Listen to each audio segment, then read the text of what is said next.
je suis tellement content de toutes les bonnes affaires que j'ai pu faire au vide-grenier dimanche dernier. Et c'est quelque chose que je vous propose régulièrement sur la chaîne principale Astérion. Je visite les vides-greniers, je filme les stands, je vous montre certaines scènes de négociation avec les vendeurs, avec les exposants. Et je vous présente l'intégralité des bonnes affaires faites en un dimanche. Et là, j'avais envie de vous présenter toutes les bonnes affaires de dimanche dernier dans une vidéo SMR afin que je puisse vraiment chuchoter, vous parler de plein d'anecdotes, pourquoi je les ai achetés, comment j'ai négocié et le prix final du produit. Alors on va commencer par... Oui, en même temps on va faire quand même vérifier l'état des produits parce que, étant donné que la majorité des produits vendus en vide-grenier c'est de l'occasion, il y a toujours un risque que c'est en mauvais état ou que ça ne marche pas. Combien de fois je me suis retrouvé à acheter des consoles qui étaient HS ou semi-HS en vide-grenier, vous n'avez pas de garantie malheureusement. Alors là nous avons pour commencer une manette Afterglow pour la Xbox One. C'était 5 euros.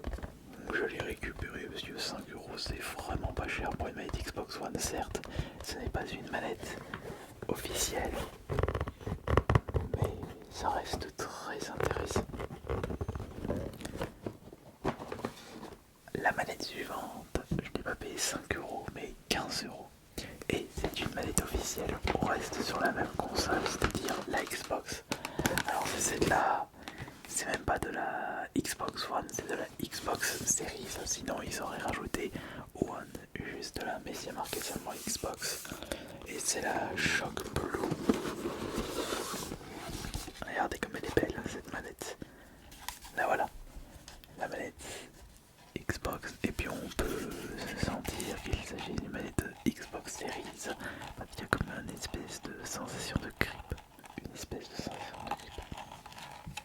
Là, sur les poignets. Ça j'ai acheté 15 euros. J'étais étonné d'ailleurs des prix des manettes.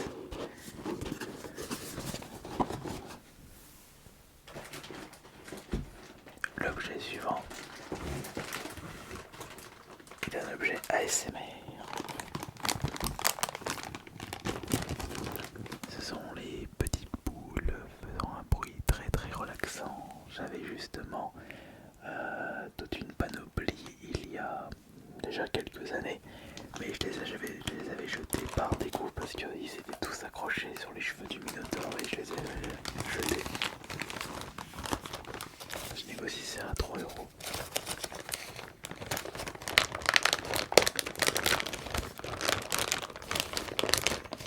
C'était 5 euros à la base. Allez, dites-moi ce que vous en pensez.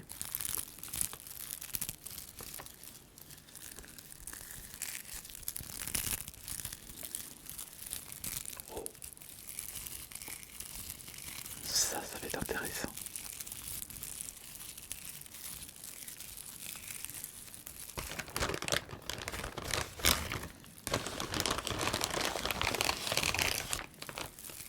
Et il y a un sachet entier.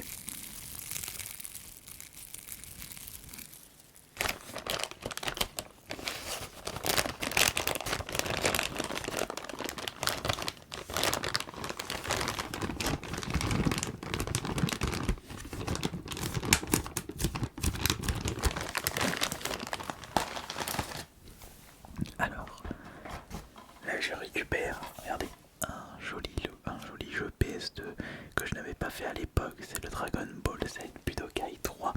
Alors moi les Dragon Ball, pour les Budokai j'avais surtout fait le 1 et le 2 parce qu'ils étaient sur la GameCube et c'est à partir du 3 que les Budokai n'étaient plus sortis sur la GameCube mais uniquement sur PS2, ce que je trouve dommage. Après ce sont des bons jeux de combat, mais pour les fans de Dragon Ball, Budokai 3, Tekeshi 3, quel est le meilleur jeu de combat de cette génération? Alors je vous le dis, il y a énormément de jeux PS2 dans ce sac de bonnes bonnes affaires vide-grenier. MX ATV. Je ne savais pas qu'il y avait des MX ATV sur la PS2. Je pensais que ça avait commencé à débarquer sur la PS3, mais pas du tout. La preuve.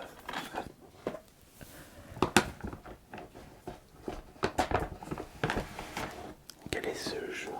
Oh, alors là, on part dans une époque assez lointaine où les jeux de skate étaient en vogue. Oh, j'ai une grosse période de jeux de skate, moi. J'avais commencé avec le Tony Hawk 1 sur la PS1 et j'avais arrêté avec la version HD de Tony Hawk Pro Skater 1 et 2. Ouais, je me souviens, j'avais beaucoup joué à Underground. J'avais même pu faire des variantes un peu bizarres comme Toei Jam sur la Wii, c'était que de la descente. Project lui qui était pas mal. Il y avait Provi Ground qui était bof. Mais bon, pour les meilleurs, c'est le Underground, le 1 et le 2.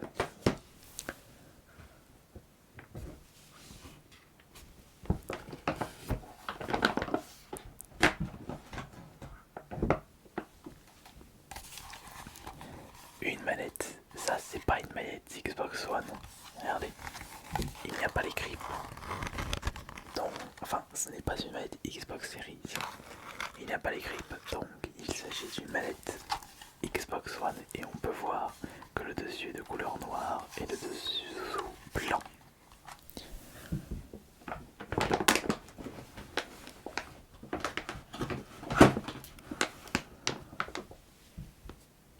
Une autre manette. Ça c'est de la... C'est une joke bleue.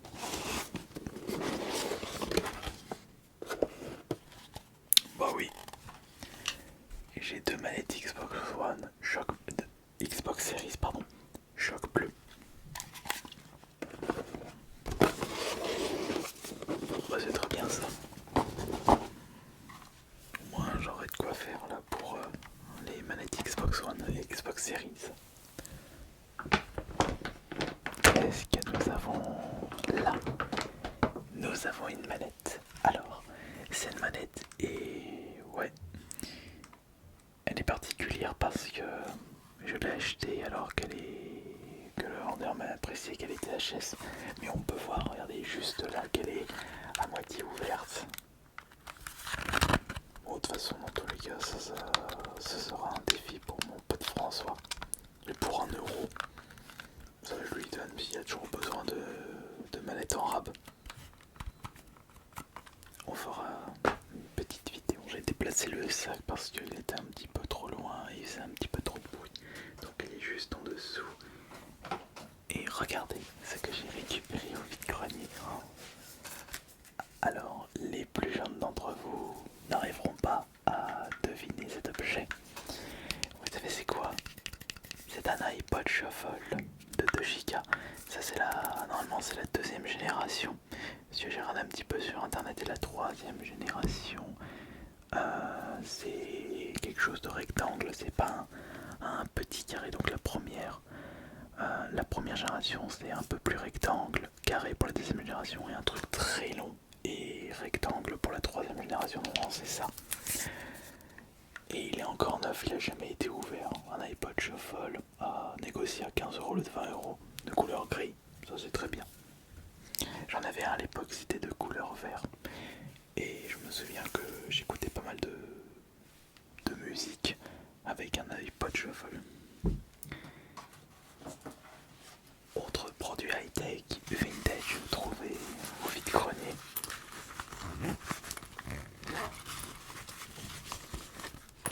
C'est cet appareil photo numérique rétro.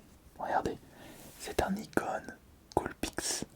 Alors ça c'est mon pote qui m'a dit regarde bien les appareils photo numériques, ça revient à la mode. Et dès que j'en vois, je les récupère. Par contre, est-ce qu'il a encore de la batterie? Voyons voir. Non, il a pas de batterie. Faut voir si la batterie fonctionne encore. J'ai négocié ça à 7€. Et c'était 10€ à la base.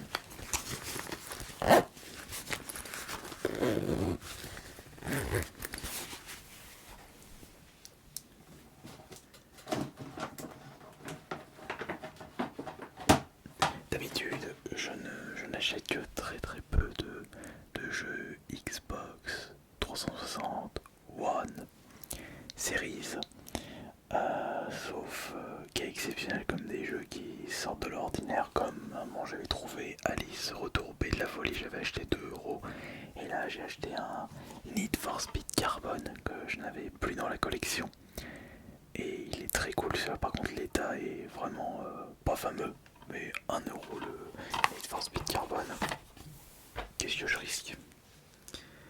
J'ai trouvé un petit jeu PS1 pour 1 €, le Pool Palace. Alors là vous savez ce que je vais faire, c'est un jeu de billard, ça n'a pas l'air d'être un jeu aussi Sunsoft et Ubisoft en partenariat avec Activision. Oh là là, je pense que je vais juste récupérer la boîte.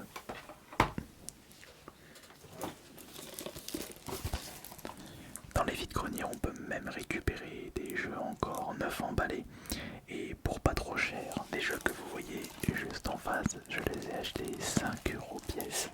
Un Doom Eternal et un Dying Light de 5 € là, c'est un prix vraiment incroyable.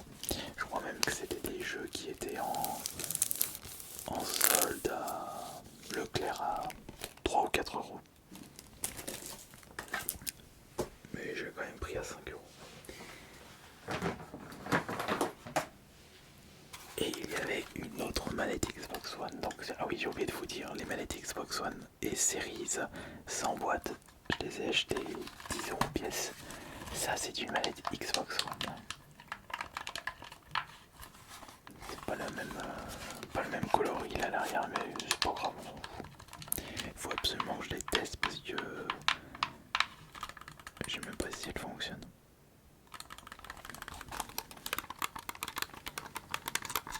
Moi j'aimerais bien que...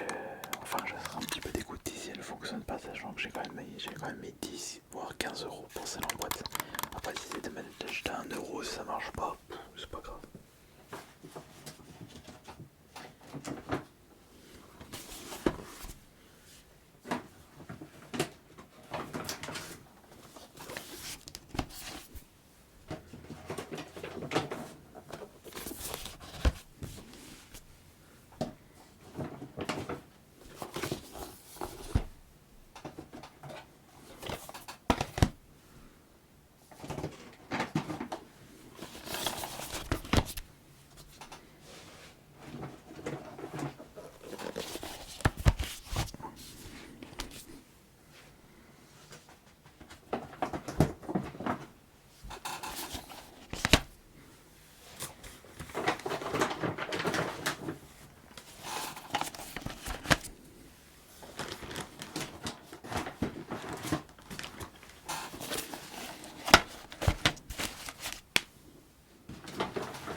Ok, alors tous les jeux que vous allez voir dès maintenant, je les ai achetés 1 € pièce, voire 2 € pour certains, mais c'est pas plus de 2 €.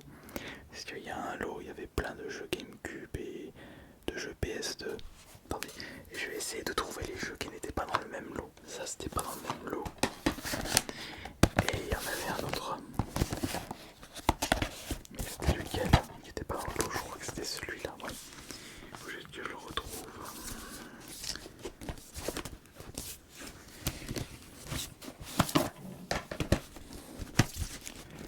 Ah, je crois que c'était... Ouais, c'était ça.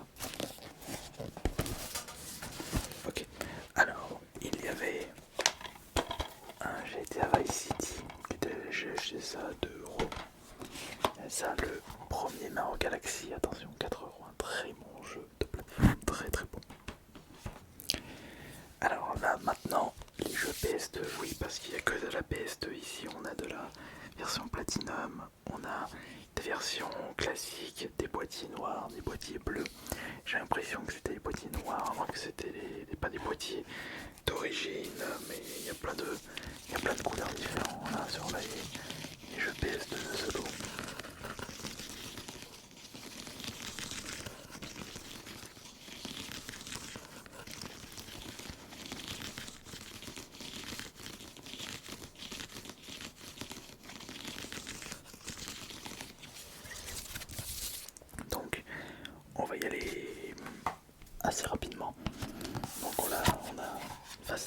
Plus. En plus, vous allez voir beaucoup de jeux de voiture. Starkey et Hutch.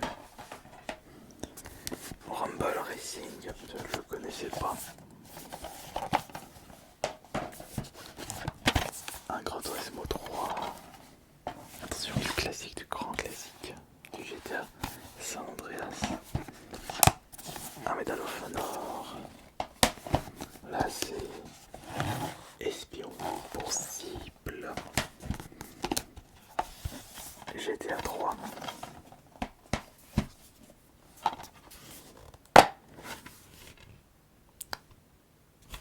C'est Gran Turismo 4 dedans.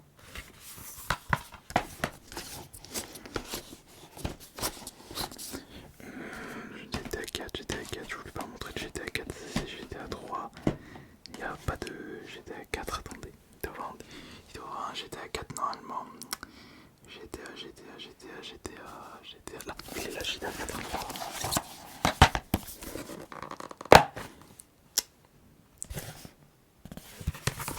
Il est pas dedans.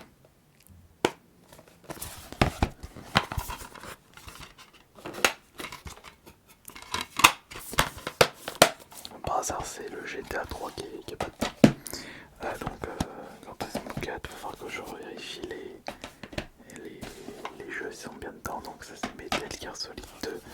Là c'est LMB nouvelle génération. Donc ça c'est des jeux de foot obscur. Là c'est Onimusha 2. Celui-là il est en bon état, il est en très bon état. Time Crisis 2. J'ai surtout joué au premier Time Crisis. Un Dragon Ball, le Tekeshia. Max Payne. Là c'est Harry Potter. On a Burnout. On a le premier PES.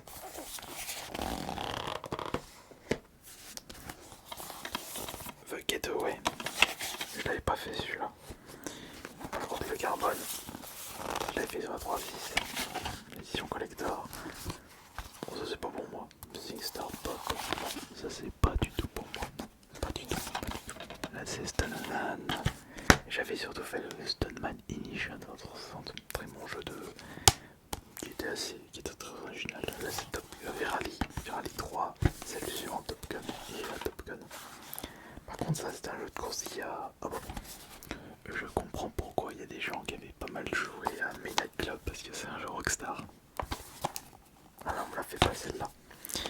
Un petit Call of Duty 2. Un Devil May Cry. Ah bah tiens, c'est celui que j'ai fait sur la 3.6. Le Stoneman Ignition, il y avait un petit système de score qui était très très chouette. Le meilleur Need for Speed bien sûr. Le Underground 2, c'est le meilleur. Par contre celui-là ça a été le début de la chute. Quand tu passes de Need for Speed Underground, premier was Most Wanted, Carbone à Undercover, ils ont un peu chié dans la colle.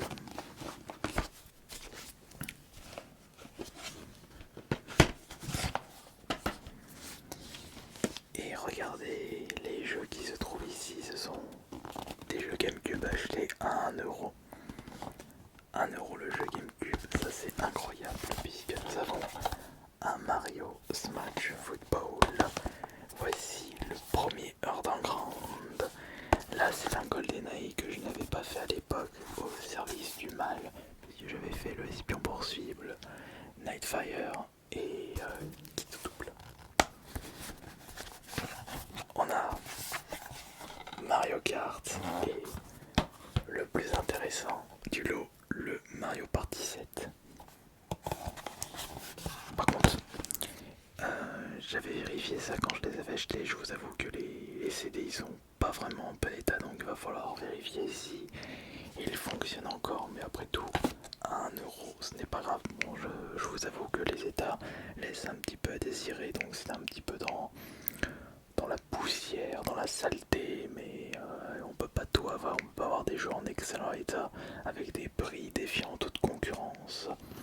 Ça a toujours été comme ça. Quand tu achètes un un truc pas chiant en vide-grenier, faut pas s'attendre à de bon état. Par contre, moi, il va falloir peut-être que je vérifie si l'appareil photo fonctionne parce que j'ai vraiment envie de faire des tests. Parce que ça peut être rigolo. Mais la batterie est. Bah, la batterie elle est HS donc il faut que je mette ça. Moi, je vais tester ça. Moi, je vais tester ça après. Hop, ça accroche. Je testerai ça juste à côté. Je crois que oui. Voilà, j'ai terminé pour cette vidéo. J'espère que cela vous aura plu. Et n'hésitez pas à fouiller les vides-greniers près de chez vous. Et vous pourrez constater que vous pouvez faire de très très bonnes affaires sans trop dépenser d'argent. 120 ou 130 € pour tout ce que je vous ai présenté. C'est le prix